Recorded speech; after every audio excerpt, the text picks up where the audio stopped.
Aún no hemos dejado todavía la pandemia de COVID-19. Tan es así que hay algunos países en el mundo, como por ejemplo Estados Unidos, donde están pidiendo que por lo menos la tercera parte del país vuelvan a utilizar cubrebocas. ¿Y qué creen? Pues ya hay otro virus, el de la viruela del mono. Llega con una fuerza importante en el mundo. Es una enfermedad viral rara.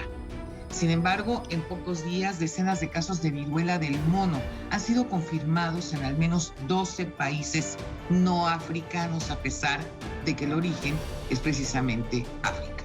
Esto incluido Estados Unidos, Canadá y varias naciones en Europa.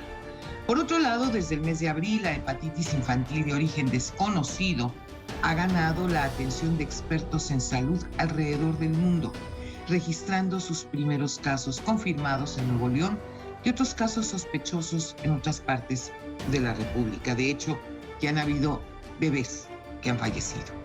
Pero para saber qué tan graves son estas enfermedades y qué hacer para evitar el contagio, esta noche me acompaña la doctora Vanessa López Guerrero, bióloga de la Universidad Autónoma de Aguascalientes. Quédese con nosotras esta noche. Les aseguro que el programa va a estar muy interesante y muy informativo. Esto es Frente a Frente, periodismo con responsabilidad. Comenzamos.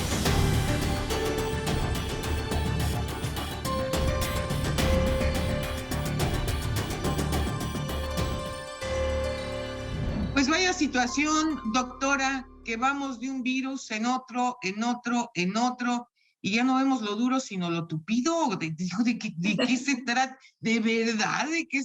Como dice por ahí un personaje, que alguien me explique porque ya no entiendo nada. Sí, claro, es algo que está pasando ahorita en el mundo, es algo sin precedentes. Obviamente es una consecuencia de la pandemia y de toda la tecnología y de todo el conocimiento que se puede generar rápidamente.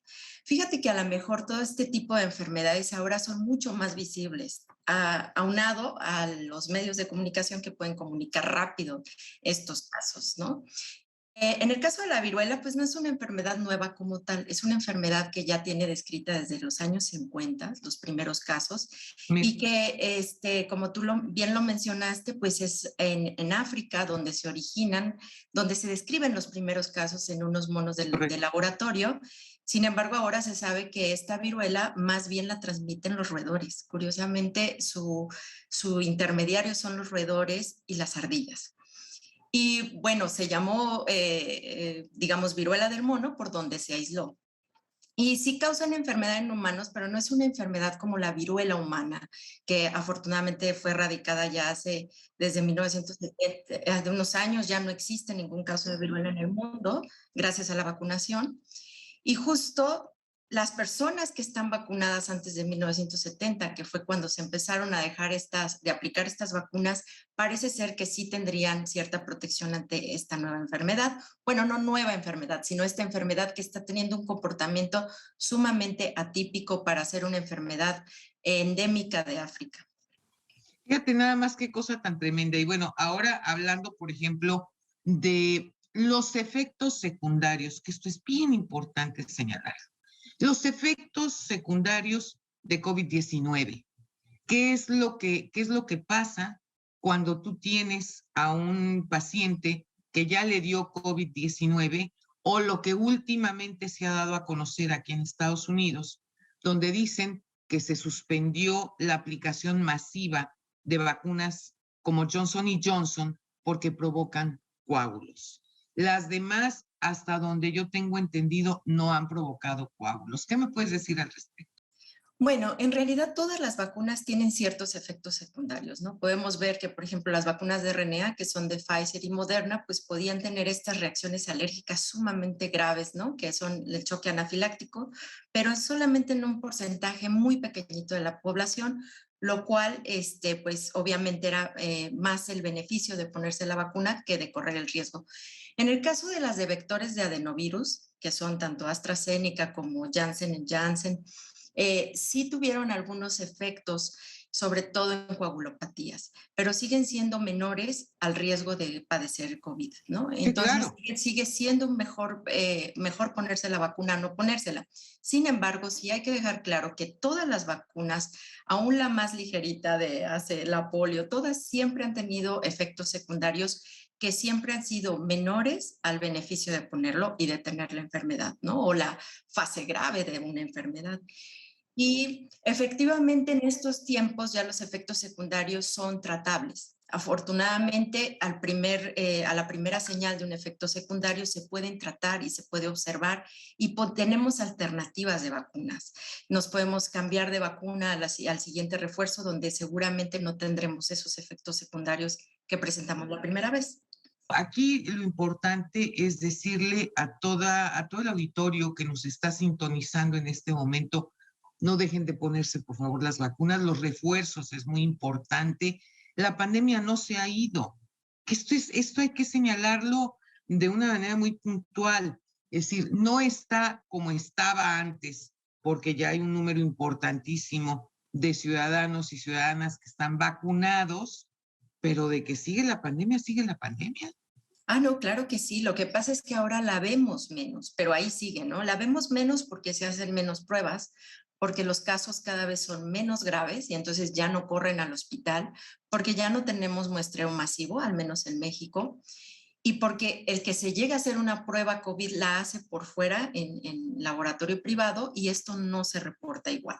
Entonces, realmente sí estamos viendo una disminución, pero muy por encimita, o sea, no sabemos la realidad de cómo está el COVID, al menos en nuestro país, pero lo que sí hemos visto claro es que la disminución en muertes ha sido drástica. Y esto gracias a la vacunación, por lo cual no hay que dejar de aplicarse los refuerzos cuando nos toquen en la edad de que corresponden estos refuerzos y evidentemente empezar con el grupo más vulnerable que ahorita son los niños y que justo va relacionado con esto que vemos ahorita, que es lo de la hepatitis grave, ¿no? ¿Qué hacer o qué tipo, digamos, de síntomas tienen las criaturas, los niños, cuando finalmente se les hace un diagnóstico de este tipo de hepatitis? ¿Qué cuadro presentan para poderlos llevar de inmediato con el pediatra?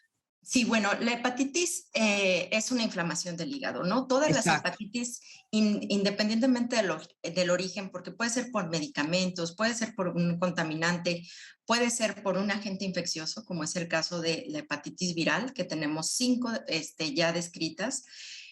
Todas causan diarrea, vómito, en algunos casos fiebre, cansancio, letargo del niño en general, un cansancio extremo, pero se ponen amarillitos de sus ojos, ¿no? Lo que llamamos ictericia, la piel, pero no en todos los casos, ¿eh? Hay que dejar Ah, claro mira, que hay un tipo de hepatitis o algunas manifestaciones de hepatitis que se llaman anictéricas, que no generan este tipo de coloración, por lo que uno pensaría que solamente es una infección gastrointestinal.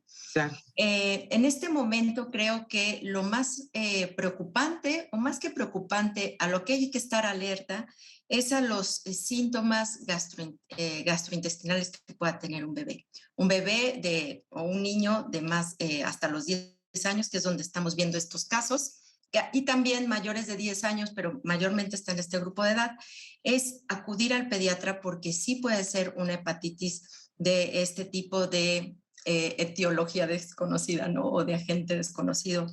Y hacer el diagnóstico, que es un diagnóstico que ahorita se basa en hacer las pruebas para hepatitis convencionales y descartar que no sea otro tipo de hepatitis. Bien, ahora aquí hay una cosa que es importante decirle a nuestro público, y no se trata de alarmar, se trata de informar. Sí, Es claro. decir, hay una niña, por ejemplo, me causó mucho impacto la historia de una niña que tuvo este tipo de hepatitis, que le hicieron un trasplante de hígado y que estaba esperando, porque además su cuerpo rechazó ese hígado, estaba esperando el segundo trasplante cuando muere. Entonces, no lo tomen a la ligera, de verdad no lo tomen a la ligera. Hay que tratar en la medida de lo posible de ver la forma de poder proteger a nuestros niños.